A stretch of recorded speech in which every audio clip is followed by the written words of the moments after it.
I roast hot dogs for homeless people.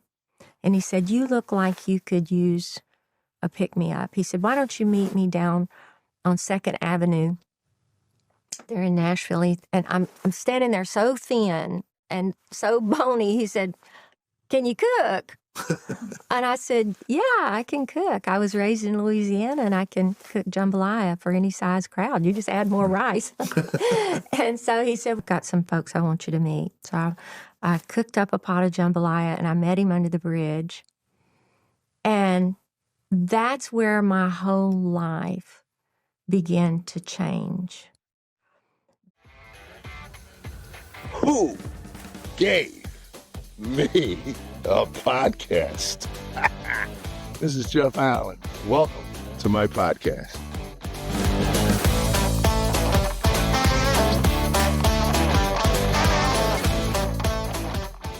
Welcome to Who Gave Jeff Allen a Podcast. Still looking for the person that gave me one. 6 billion of you, we will find you and root you out. How dare you give me a podcast? Nordic Wave, cold plunge. You can go to Nordic Wave to do your research, do your homework. It's not for everybody. But if your doctor gives you permission to go through it, I can tell you it's life-changing. I do it every morning. And Jeff 150 is the code. Save yourself $150. So do your homework, do your research. Cold plunge. It's the wave of the future, just like the Nordic. You'll feel like a Nordic god. Maybe not. All right. We have in our studio today one of my favorite and most inspiring. I'm telling you, I was looking forward to this for the longest time. She inspires me. She gives me hope in humanity, which is saying something. Candy Christmas is the founder of the Bridge Ministry in Nashville, a nonprofit dedicated to serving food insecure children, people experiencing homelessness, and families in crisis. You began your career as a Christian recording artist. That's where I met you. It was on the Gaither cruise, appearing in over 50 Gaither homecoming videos, touring with Bill Gaither for 6 years. But in 2004, Candy felt a call to shift her ministry from stage to the streets, cooking pots of jambalaya and serving the homeless under the Jefferson Street Bridge. What started from your garage has grown into an 18,000 square foot warehouse that feeds thousands, supports local ministries, and sends food-filled backpacks home with school children every week. Candy's mission has always been the same: to bring practical help and a message of hope to the least of these.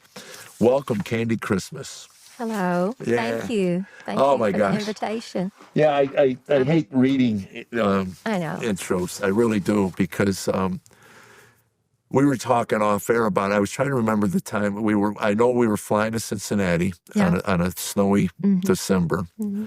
And I had not seen you for the longest time. Bill fired me. He didn't. He says No, he did. If you're watching this, Bill, I know but you fired me. So anyway, I hadn't seen you for a while. Yeah. And you were just beaming on the airplane and just telling me the story of how you wound up doing what you're doing now. So, Right.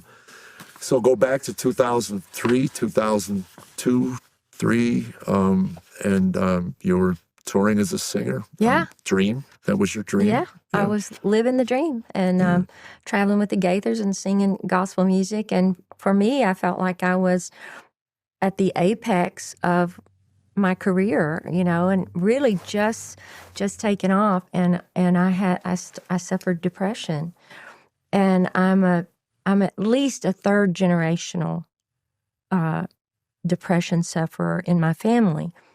And, honestly, I'd never been really depressed in my life. And I took a dive, and I stopped eating, and I weighed under 100 pounds. And Bill and Gloria were very gracious to me. Of course, my doctor sent him a letter, and they said, do what you have to do to get by. And so I stayed home with my children, which I feel like was a wonderful decision on my part, because family is very healing when things are good. And so I went on a journey, though. For my journey is a little different, I think, from most people. I personally did not take medication for depression. I was clinically diagnosed. My doctor wanted to put me in a hospital and medicate me. And I feel like that, and you and I have discussed this, I feel like that each person, each individual has to do what Right. they have to do to get through their rough time. And if that's medication, if that's hospitalization, if it's counseling, do whatever you have to do to get through. Right. And I mentioned to you that even my own dad suffered from depression, and at one time he was on 7 different kinds of medication and had shock therapy. Yeah. And so, Yeah, my dad did as well. He would go in his room, and we wouldn't see him except for meals. so we're for talking weeks. about real depression. We're not talking about a bad day or losing a job or Yeah, I've heard it described as this veil that just kind of comes over you, and it's just this dark. My brother was diagnosed bipolar, and we'd watch that. We would know when it would come because there was a discernible yeah. a shift in his mood and his, and back then, parents were just get out of it. Yeah. Get out of it. It's not that easy. No, it isn't. It really isn't. At one time, I was so depressed that I couldn't speak. And my husband learned sign language so that I could at least communicate with him because it's like a mask. I've never heard anybody say that before. That's brilliant. That it is like a mask, and I couldn't speak, and it's like rational thoughts really can't get through. And it's like, well, let's talk about this, and let's talk about what it is that's depressing you, so you can snap out of it and move on. And it's just not that easy. But for me, I felt like that there was something inside of me. Okay, not to just be uber, thoughtful here, but pain sometimes is a good thing. Absolutely. Because it's one of the only motivators for change in life. That's right.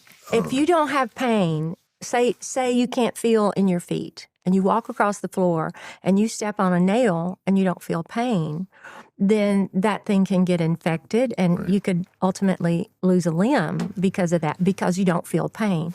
So when I began to feel pain, I went on this journey to find out what was the source of my pain. And it took a long time. It took a lot of years. It took, if I can speak openly, 2 different times I put a loaded gun to my head. And thank God I didn't pull the trigger. Absolutely. It's like I was totally convinced that my children would be better without me, that my husband would be better off without me. And so then I was raised in church my whole life. My parents pastored when I was born in Louisiana, and I was raised in a pastor's home. So then you have this eternal question about where will I spend eternity? There's an eternal question there. And so I was very fearful of the answer to that question, okay? So then I realized, well, I'm not going to take my life after many suicide letters and all those things that I wrote and all those things. I finally Now, were you still touring with the Gaithers? No, I was in a dark room. I had already resigned Gaithers, and I was, at home.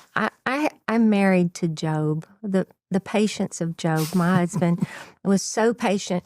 At times he would get very frustrated with me because I wasn't rational.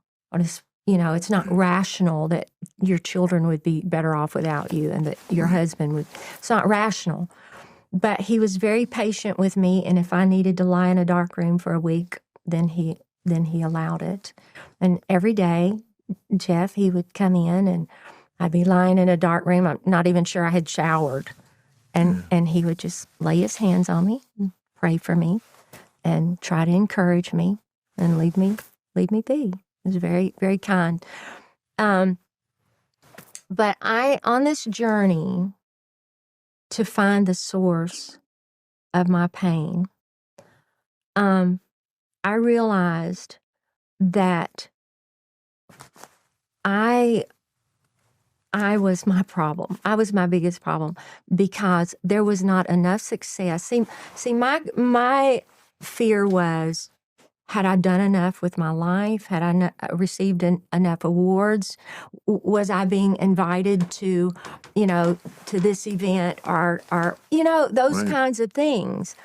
And so I think it plagues a lot of entertainers. I, It's so easy because there's never enough. There's always somebody or some other level to reach. yes, I catch myself even now at this late stage of my career going, envy is creeping in, which it never did before. mm-hmm. And it's like you catch it and you go, my gosh, but it's such a natural human thing That's right. to chase. And especially you come from a family of entertainers, right? That's right. Yeah. And So there were probably a lot of expectations put on you. a lot of expectations. I remember there is a passage of scripture in Acts that says that when Peter was set free from the prison, he was in this prison, he's sitting in feces, and he's chained to two guards, and an angel wakes him up and says, "Get up. I want you to go out." And he opens the prison door, and he opens the gate to the city, and he walks out. And this is what the Bible says, that he was set free from the expectation of the people. And I feel like that is one of the gifts that this journey of depression gave me, because it set me free from the expectations of the people around me, and I could be Candy. So where we're going in this conversation is that through this dark time, I think it is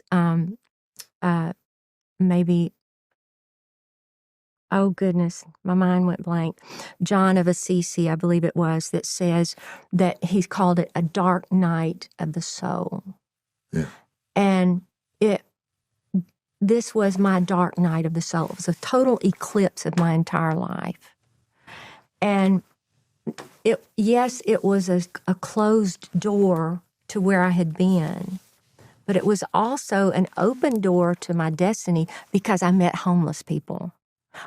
Singing on the road and being an entertainer, I had never really met a homeless person before. Right.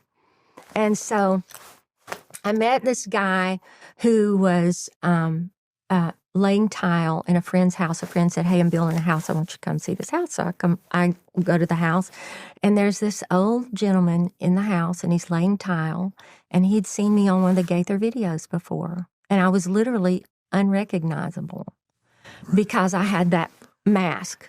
I love that. That was brilliant. Thank you for that. That analogy, because he saw that on me and he said, "Wow, you look different. You because on the Gaither videos I was very energetic and Right. And you've lost your petite thing to begin with. If there's anything you couldn't afford to lose was 15 pounds. Yeah, well, thank you. But he said, "I roast hot dogs for homeless people." And he said, "You look like you could use a pick-me-up." He said, "Why don't you meet me down on 2nd Avenue there in Nashville?" And I'm standing there so thin and so bony. He said, "Can you cook?" And I said, "Yeah, I can cook. I was raised in Louisiana and I can cook jambalaya for any size crowd. You just add more rice." And so he said, "Well, I'll make you jambalaya and meet me on a Tuesday night down under the bridge. So I've got some folks I want you to meet." So I cooked up a pot of jambalaya and I met him under the bridge. And that's where my whole life began to change. Because my problems were here. My problems were, have I had enough awards? Did I make enough money? Is my home big enough? Am I invited to the right places, right? But their problems, these homeless people that I met under this bridge, their problems were, if it rains, I'm going to sleep cold. And if I don't get help, I'll be eating out of a dumpster. Right. Those are real problems. My problems were imaginary. And so I met the most gracious and loving and appreciative people. And guess what? They'd never heard of me. They didn't care whether I sang or I didn't. Right. You know, I don't know. So the biggest question they had for me, it's not, you know, are you famous? It was, this gospel that you have, this Christianity that you're talking about, will it work for me? You know, all the Christianese, the Christian jargon, you know, all that, it doesn't work down there. Yeah, they're not sitting around looking at the post-trib, pre-trib. That's exactly right. You know, and they're not. My brother, one of the reasons why I was so attracted to what you're doing is that my brother would live on and off the streets. He was a drug addicted, and he'd get clean. And my niece would pull him off the streets and clean him up. And you know, we were even at a point as a family where, you know, you have to let him go. Yeah. You know, my mother was, like most parents, guilt-ridden for years. Sure. And I said, Mom, the streets are full of somebody's children. And I kind of look at it from a Romans 1 perspective, where God turned an entire generation over to the desires. Mm-hmm. At some point, even a loving parent has to tell the rebellious child. But then you get into that, and to try to get out of that.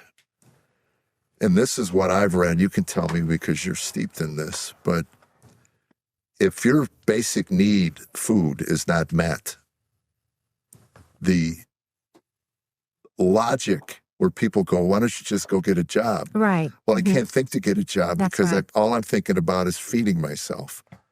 And until that need is met, That's right. all the other needs can't be even, you don't even think about it. That's right.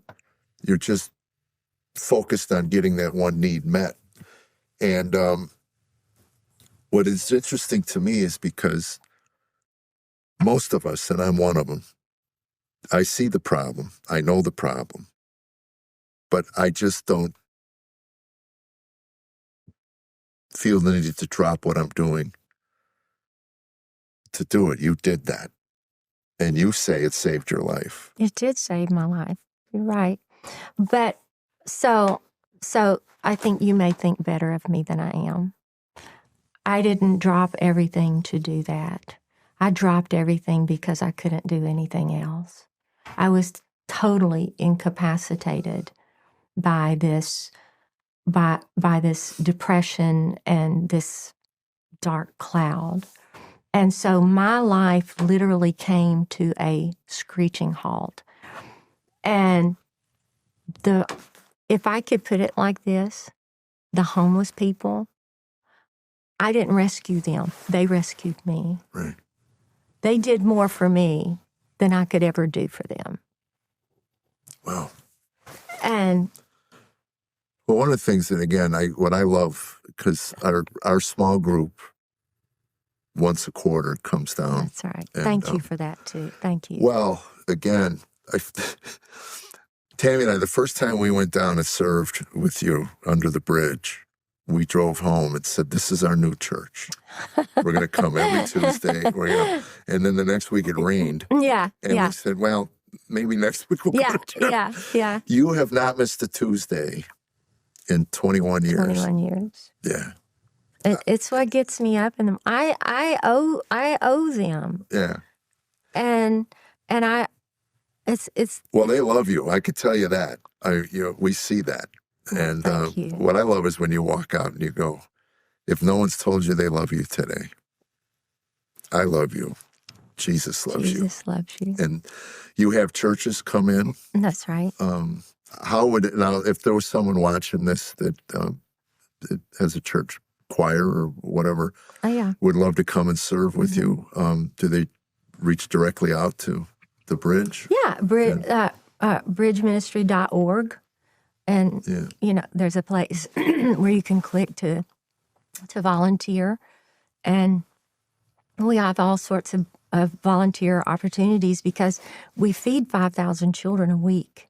Right. What we do under the bridge is just a very small part of what we do totally. Yeah, you feed on Thursdays, is it? Yes, because the children go home on Friday. So school children get free lunches through the week here in the state of Tennessee.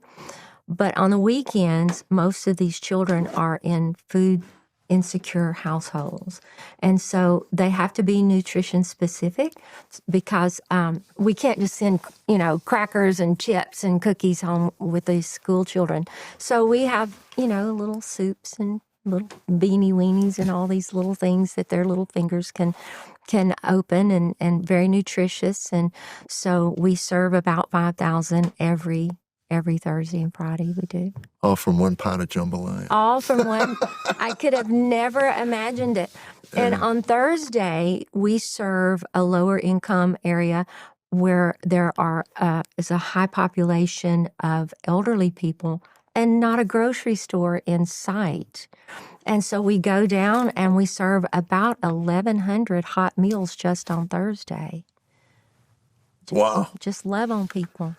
Okay, so 20 years ago, you would talk to people? Because I know you talk to the people. Yeah. Are you hearing any different stories 20 years later? Is there more of a need because of certain things? Or I don't know if I'm phrasing the question. Yeah, right? no, you know what? Are the stories always the same? The stories are generally the same. Yeah. People get down on their luck. They don't know what to do. And they fall on hard times. And we try to be there for them. The sad part of my job, the saddest part, but yet the happiest part, if I could say it that way, when people get better, they get up and they move on. Right. And then many times they don't come back because we're a sad reminder of the lowest place, the dark night of their soul. Right. And so, but we have many, many success stories, so many people that have come back to serve on the other side of the table, right? Yeah. So, when you were talking about your brother, I was thinking about a man, Michael Lash. In the first 3 years that I knew Michael Lash, he was the proverbial homeless guy. He was so inebriated, Jeff, that I didn't know how he stood. He pushed a cart, and all of his belongings that he had in the world was just in this one grocery cart, this buggy. But I don't know. I loved him. I just still love him. He's wonderful. But for 3 years, he just stayed drunk and homeless. And there were times, today it's cold. It's December 1st. Today it's cold. When I got up this morning, it was 25. And a lot of your diehard homeless guys, they prepare for the winter and they don't come in.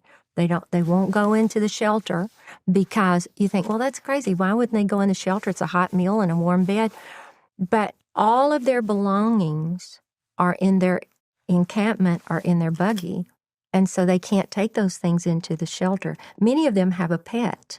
And their pet has become their family member because they feel disenfranchised from society, from the community. Yeah. So this is my family here, and they can't take it into the mission. So Michael, after 3 years, he just something in him snapped. And maybe you can speak to that. One day you get a resolve. I'm going to make a change. Right. And I wish I had that in a bottle that I could hand out to the homeless people and say, here it is, but he did. And it took his family about 9 years to trust him again because they'd been on this cycle that your brother was on, Right. He'd get off. He'd get off the alcohol and fall off the wagon. Get off and so they were tired of getting their hearts broken. Yeah, my brother used to say, he goes, I know you guys think I can't handle hard times. I can't handle good times. Wow. My brother felt that he was not entitled to be at peace and prosperous. So as he became, it was interesting. He never really put a year together until he got into his late 60s. And the funny thing to me was he had been in and out of rehab, in and out of AA meetings, in and out of, and he was about 2 or 3 years sober. And my sister called me. He was coming up on his 62nd birthday, I think it was. And she said he can apply for Social Security benefits at 62. And we were about 8 months short of his birthday. She said, would you be willing to pay his rent? I said, I've always been willing to pay his rent. I always want to put a roof over his head. Sure. He just wanted cash to go out and buy crack and drink. And so anyway, when he finally got sober for a number of years, I asked him, I said, what was the catalyst? Because of all those years, what changed? What changed? Because obviously it wasn't a bottom as far as finances or life goals or whatever else triggers people to make changes. He said to me, he goes, I finally realized it's the first drink. If I don't have the first drink, I don't wind up in the crack house, which is like AA 101. Wow. It's a shame he didn't learn it 40 years ago at his first meeting, when he went in. But, in God's time. Yeah, for sure. I prayed for my brother literally every day for 20 years. Every morning and every night. He was the first prayer. We can't do anything. We have surrendered. Yes. To that. And the stories are all different, but the result of living on the streets, it's got to be heartbreaking for you.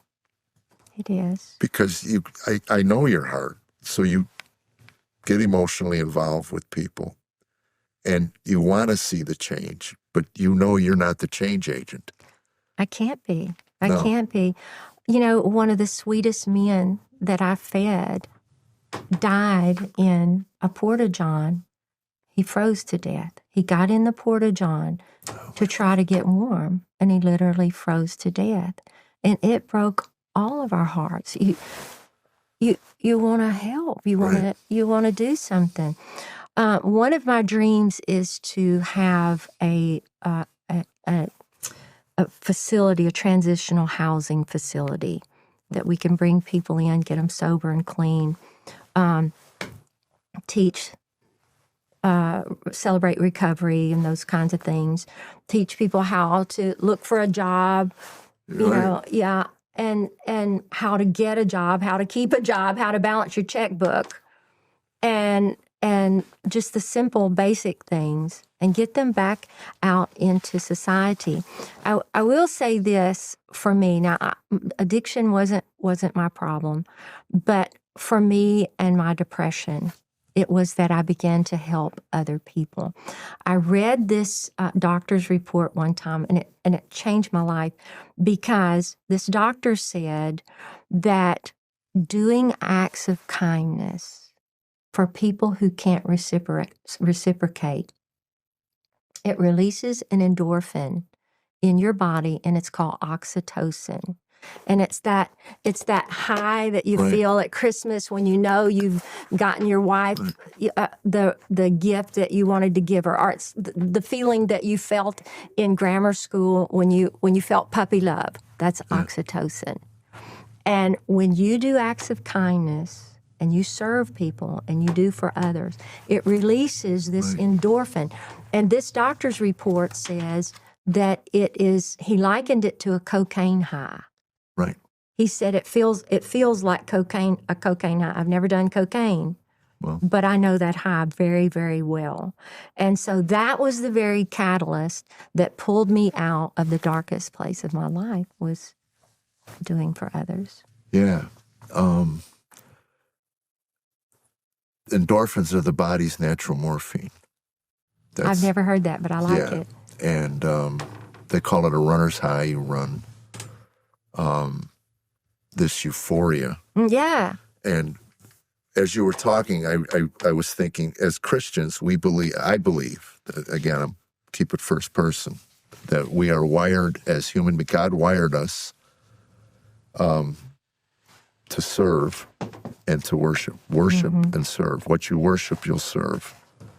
And That's good. when we're in worship and we're in service in line with Him, then I believe we do get those natural. Here's a question. I love this one.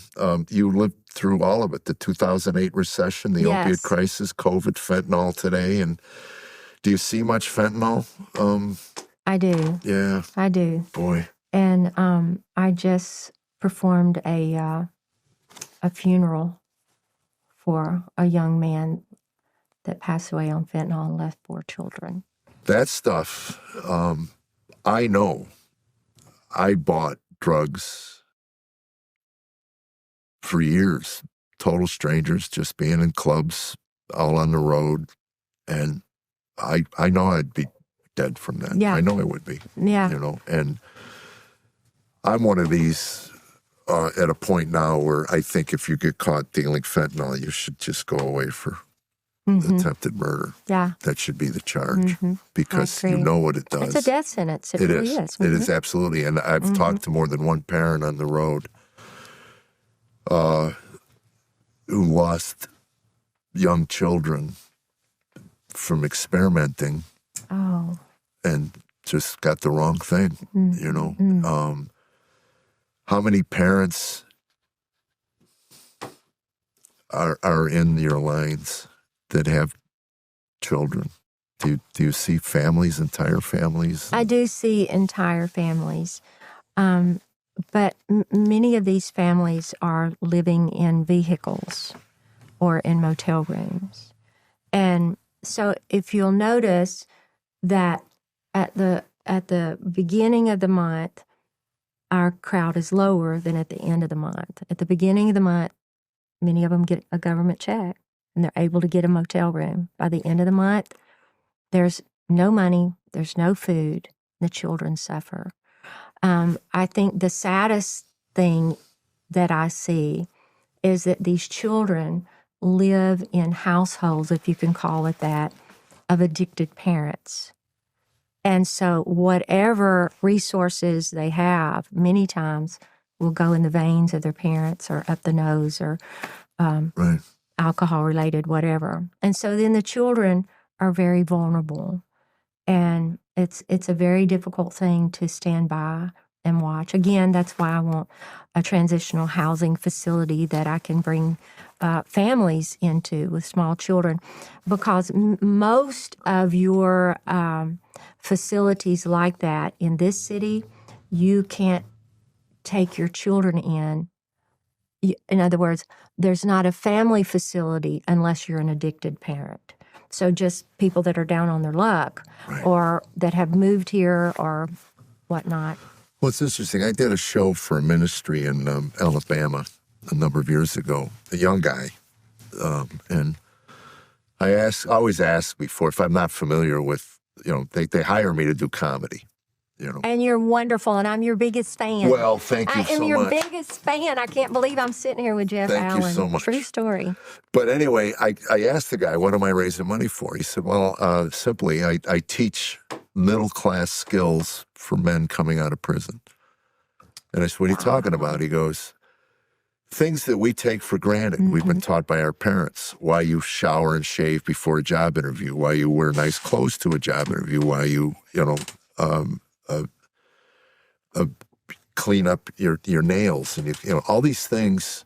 Just basics. That are stuff that are ingrained because our parents taught us that stuff. And I said, did you always want to do that? He goes, oh gosh, no. He goes, I got an MBA from Harvard.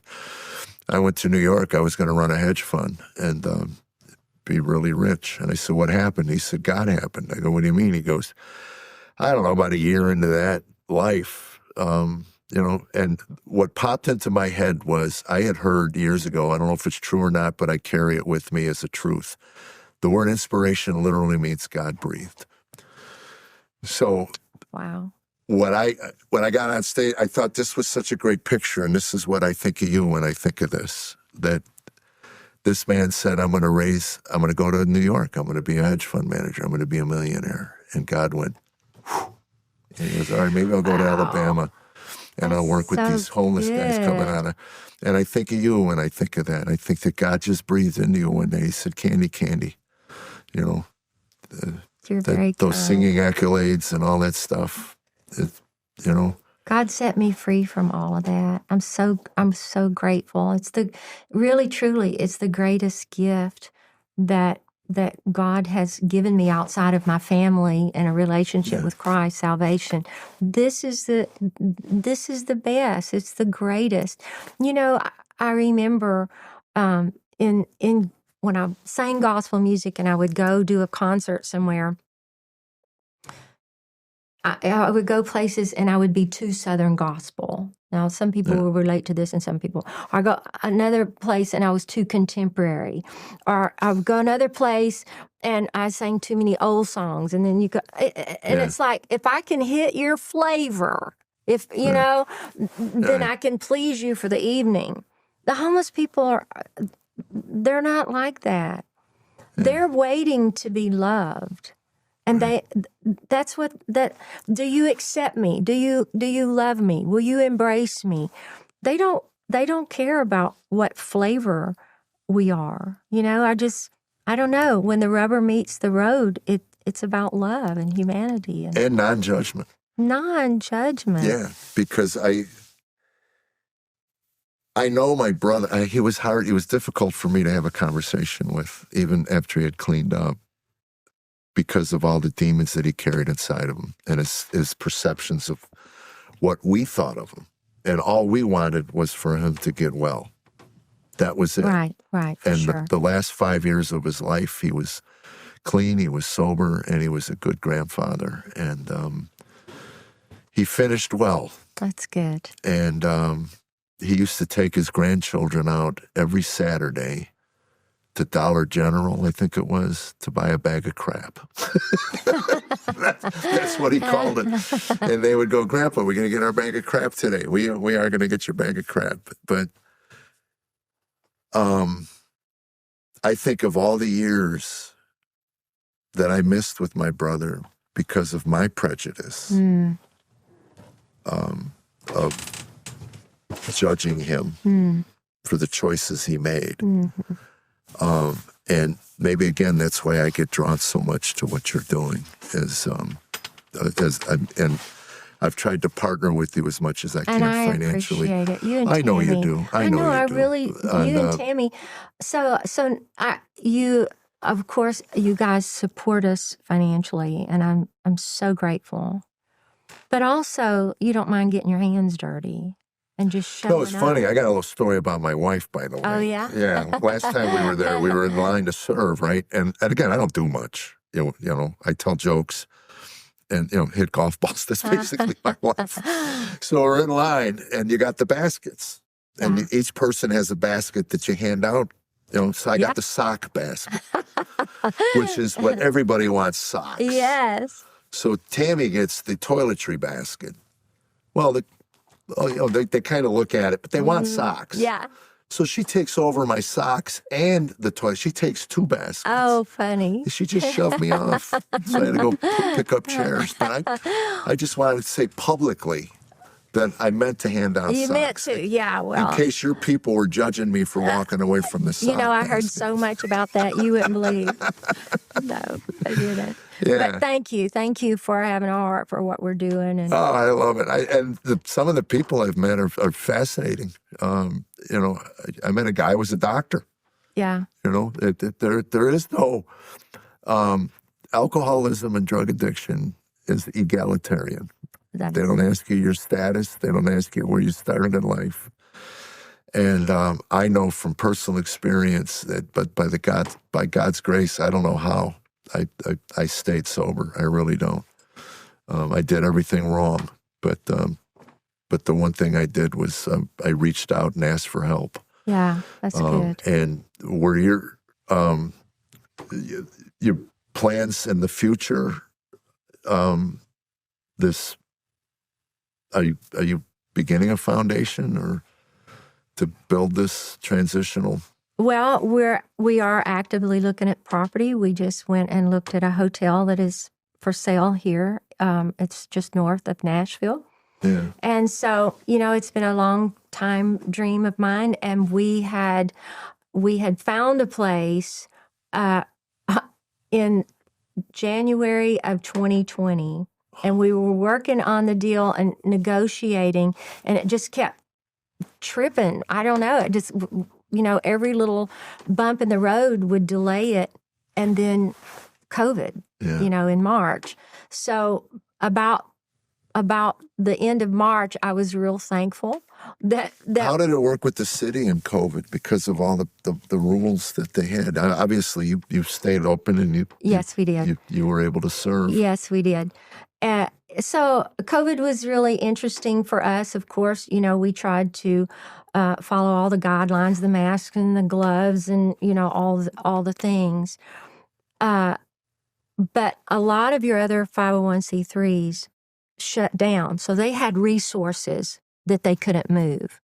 So then, this isn't warm and fuzzy, and maybe I shouldn't tell this, but they all came to the bridge where we were, and we were distributing, and they started distributing. We had a glut of resources, which drew gangs, and then gang wars started under the bridge. Oh, wow. And drugs ran rampant, and we had to amp up on our police protection. And I mean, it really got crazy down there for a while. There were stabbings and, all kinds of crazy things. But we made it. Yeah. We made it. I will say that in the beginning, a lot of your homeless people, they don't have access to the news. So they didn't know what was happening. Right.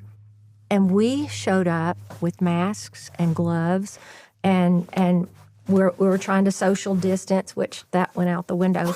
But we were trying, we were trying to be obedient and compliant. And the homeless, though, their response was heartbreaking because they said, "Y'all act like we have some kind of disease." Oh my gosh, they thought it was them. Why are you protecting yourselves from us? And it took us a while to make them understand we're not protecting ourselves, we're protecting you. You're the most vulnerable people in the city. Right. And so our masks and gloves are to protect you from, this looming. Yeah, we didn't know what it was. We really didn't. So anyway, it's been an interesting journey. Katrina. When Katrina happened, a lot of people migrated to Nashville, and I fed people from New Orleans that came up and were homeless during Katrina. They enjoyed the jambalaya. I was going to say they heard about your jambalaya. That's what it was. That's right. Yeah. So it's just it's really interesting to see the cycles and, the political climates and all these things that happen that add all these nuances to the bridge. And with the economy the way it had been, did you see donations decline? So, or are you pretty steady with your...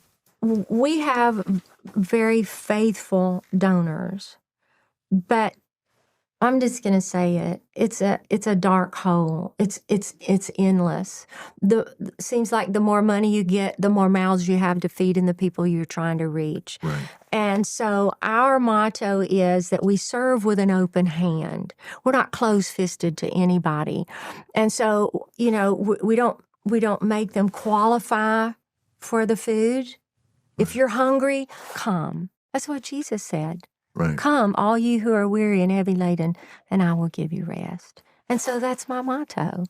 And so, the needs are great, but God is faithful, and He's always supplied. And so we just keep trucking on. You got a great crew. Thank you. Yeah, Jennifer's amazing. Yeah, and the heart. Again, the joy of being around people, it's so it's not ironic. I don't know if the word is ironic. It's just you go where people are employed and they're so miserable. You want to walk up and go, stop dealing with the public. You're not made out for people. Obviously, you're not a people person. Yeah. So, but to walk into that, basically any 501c where people are there voluntarily, but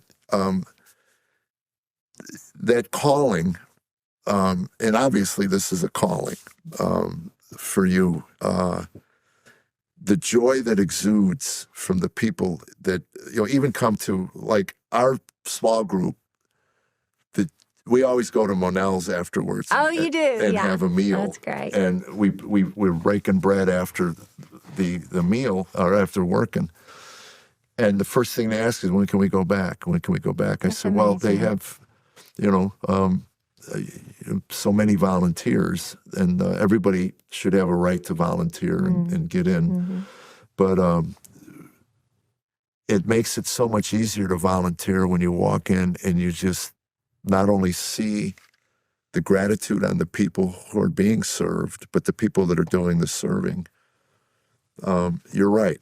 We get more out of it than they do. So true. Yeah. We do. Well, God has given us a very unique and eclectic group of people that are our employees there. And this is the truth. I'm not making this up. When they take vacation time, many times they go overseas to do missionary work and stuff. Wow. They're wonderful people that are underpaid for their qualifications. They could have better jobs somewhere else. They're there because and I can name you names, people on staff that could make so much money somewhere else, but they're with us because their heart has drawn them to the. Well, it comes from the top down. Well, thank you. Again, you're a beacon of light that draws people to you. And again, I wasn't that familiar with your singing career. I wasn't familiar with Gaither at all until I started working with him. Well, we were familiar with you. Oh. So we'd seen you on television. We were pretty impressed about it, too. Oh, thank you. Yeah, he's a friend of mine. But we, with Tammy, Tammy served for Meals on Wheels in Fairview, where we live. And she would come back with these just heartbreaking stories of seniors who are living alone, whose children live a mile or two away, never see them. Wow. Never see them. And the only contact they have with people are the people who serve them. And It's incredible. What I'm trying to get to is the people that you serve are at least able to get to you and where you're at under the bridge. You know the need is all over. And the point I'm trying to make to people watching this, if you live, no matter where you live and you're watching this, there is a need for volunteers. Yes, that's right. To reach people at no fault of their own in a lot of cases. That's right. And there's such a stigma with that. Why don't they just, and then fill in the blank. Right. Mm-hmm. And I talked to one of your people that were there, was so proud. He's getting his nursing degree next semester. Oh, wow. Yeah. That's great. And he said it was all because of Candy and the bridge. Wow. Well, I don't know. A lot of people haven't made the connection that if you're homeless, you can't get a driver's license because every driver's license requires an address. Right. So if you're homeless, you can't get a driver's license. If you don't have a driver's license, you can't drive to work. So it's like this cycle. Yeah, you can't even do something simple like Uber. Yeah. Yeah. Or DoorDash or, jobs that you could do if you had just some as simple. So, again, we take for granted. We take for granted. But it's like this rabbit hole that they get started on. And at the end of it, you stand there and say, what do I do? You know, how do I, it's easy to say, go get a job. Right. But, you know, it's a dark hole for a lot of these people that they don't know how to get out of. There's homeless encampments Right. all around, certainly in our area. I've driven by them. If somebody wanted to do what you did, volunteer, especially a woman, Right. to go down there by themselves, it's probably frightening and intimidating. And There is mental health issues. Yes, and, I would not recommend it. I do not. Yeah. Yeah. Now you went down the first time with a guy that was already established. That's he was exactly cooking right. hot dogs. Right. How would you recommend, if there is a recommendation, on how you would get started? Because it's, you know, in their area, it may be a small encampment of 20 or 30 people, but obviously they need food. So I would see if there is another ministry that is already going there and join in with them to go. Or I would go to my pastor and see if you could get a church group to go. I think also I would ask the local police department if you could get an officer to go with you.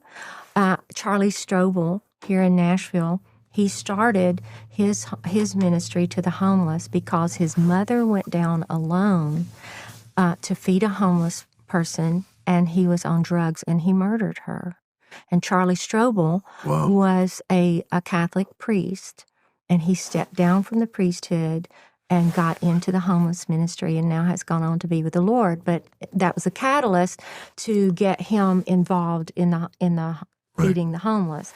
So I don't recommend going down alone, but that doesn't mean don't do it. There are places to start, and I believe I would start with my pastor, my local church, and say, hey, you know, or your Rotary group or whoever you're involved. And you get churches to come in and lead worship and preach messages. And you preach.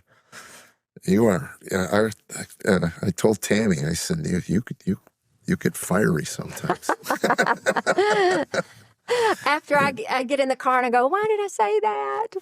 Yeah. The last time that you were down there, I thought, oh, I wish I'd have known they were coming. I would have had Jeff Allen speak again. They love you down there. They really do. Oh, I don't know about that. But it was funny the last time I started doing the comedy, it was bombing, and I just went into testimony. Yeah. Maybe something they can relate to, the drug addiction and alcoholism, and But your husband, when we were at the fundraiser, he prays every year. Yeah, he does. Does he pray like that at dinner? I mean, because he is old school, just the coolest. He is old school. You don't hear that much don't. anymore. And it is, I feel like if he ever prayed for me, that it would be heard. Well, thank you. And he prayed for you, yes. laid hands on. It's a good husband. Thank you. He did. And I have to credit a lot of my recovery and inner healing to him and his prayers. He is a praying man. And the patience. Patience, my goodness. Yeah. I don't know that I could have done what he did. So I'm very grateful. I'm sure you could. Yeah. You got a great heart. Thank you. I don't know if we have any more. I got a bunch of questions, but we've probably covered all of them. Every time I look at one, I go, we've covered that. Well, all right, here's one. After all these years of feeding people, what have the hungry taught you about God? What have the hungry taught me about God? Gosh, that's really hard. I don't know. I guess total dependence on the Lord. Because, God used a raven for Elijah, and he picked me, me, to serve. I don't know. Total dependence on God. That is really a good place to be. It is. As one who has been driven to his knees more than once in his life, that there's so much strength in that surrender. If you put your hope in him, And so to the people watching that may be moved to help, Yeah. obviously resources, financial, time, talent, treasure. Right. So if you don't have the time or the talent or the treasure, but you got the time, I can vouch that an idiot like me can go down there and help, if I can keep my wife away from the socks long enough, But Well, you never know who you're talking to. I'm sure you have a very vast and diverse audience. yeah, And there may be somebody listening that has connections for food and truckloads of food and, right, corporations that have overage and those kinds of things. We can use everything to yeah, help, from socks to potato chips. And yeah, so, you just never know who you're speaking to. But yeah. one person can't do everything. No, But if everybody does something, we can make a change. We can make a difference. well, you're making a huge Well, difference. thank you. And what I love about it is it's not for your glory at all. No. That's and it's it's so hard. And as someone who's been on stage and you want to put the light on you, but at least, I hate to say this, but you were given a gift of desperation. So well said. Thank you. Wow. Yeah. You're really deep. To be such a funny guy, you're really deep. You know No, that? it's years of 12-step programs. Wow. The gift of desperation. Who Yeah. are you? That is awesome. Thank you. Yeah. And there are people out there watching now that are desperate and they're looking for a way out. That's right. Again, it's different for everybody, Sure. but I can personally speak that until I started stepping outside of my own comfort zones, those dark days, when I started stepping out, they got farther and farther apart. I still have them, but they're farther apart from each other. What used to be normal is now the anomaly. I'm sure you have struggles, Of course. like the rest of us do. But to have purpose in life and meaning is what we're here for. And that will come through prayer and supplication. Right. You're a shining example of, again, your inspiration. Thank you. And thank you for coming in. Thank you for the I know you're a busy invitation. person.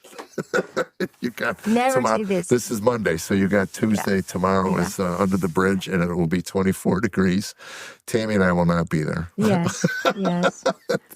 Sad to say, but Candy Christmas, thank you so much. Where can they find you?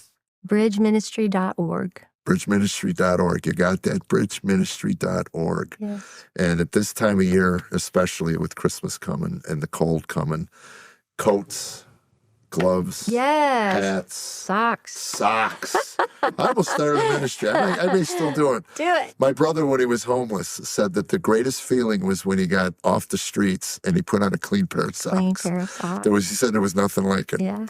Yeah. And I remember him telling me stories. He used to go into 7-Eleven late at night and he'd go to the cashier, just call the cops and tell them I tried to steal something.